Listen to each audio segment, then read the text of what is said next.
بسم اللہ الرحمن الرحیم۔ حضور علیہ الصلوۃ والسلام نے ارشاد فرمایا للصائم فرحتان الفرحۃ عند الافطار والفرحۃ عند لقاء اللہ۔ نبی کریم صلی اللہ تعالیٰ علیہ وسلم نے ارشاد فرمایا کہ روزے دار کے لیے دو خوشخبریاں ہیں، روزے دار کے لیے دو خوشیاں ہیں۔ الصائم للصائم فرحتان، روزے دار کے لیے دو خوشیاں ہیں۔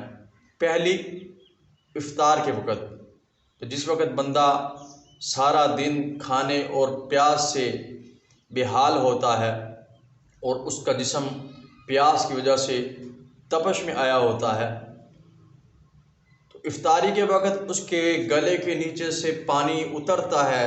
جس وقت بندہ پانی پیتا ہے اس کے گلے سے اترتا ہے تو اس کو عجیب سی خوشی محسوس ہوتی ہے۔ تو وہ بندہ جس وقت اللہ کی بارگاہ میں دعا کرتا ہے یا جو بھی دعا کرتا ہے تو اللہ تعالیٰ اس کی دعا کو قبول فرماتا ہے۔ اور دوسری چیز الفرحۃ عند لقاء اللہ، جس وقت وہ بندہ مومن زمین میں جائے گا، مرے گا تو اللہ کی بارگاہ میں حاضر ہوگا، تو اللہ رب العزت فرماتا ہے کہ میرے اور بندے کے درمیان سے تمام حجابات ہٹا دیے جاتے ہیں، تمام پردے ہٹا دیے جاتے ہیں اور بندہ براہ راست اللہ رب العزت کی ذات کو دیکھ رہا ہوتا ہے۔ تو دوسری خوشی یہ ہے کہ بندہ اللہ تعالیٰ کی زیارت کرے گا۔